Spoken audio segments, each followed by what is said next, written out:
Hi everyone, the Simple Dad here. In this video, I'll show you how to add a location sticker to your Instagram. So if you're posting something on Instagram and you want to know where this location is, then let me show you how to do this. So here we have Instagram open.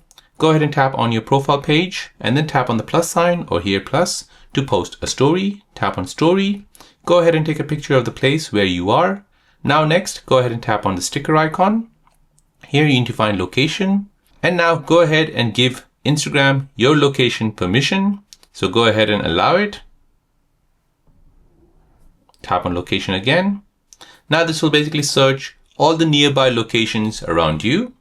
So you can go ahead and go through these locations. So let's just put down Aston University here. And now you can go ahead and post this to your Instagram story. So there you go guys, that is how to add the location sticker to your Instagram story.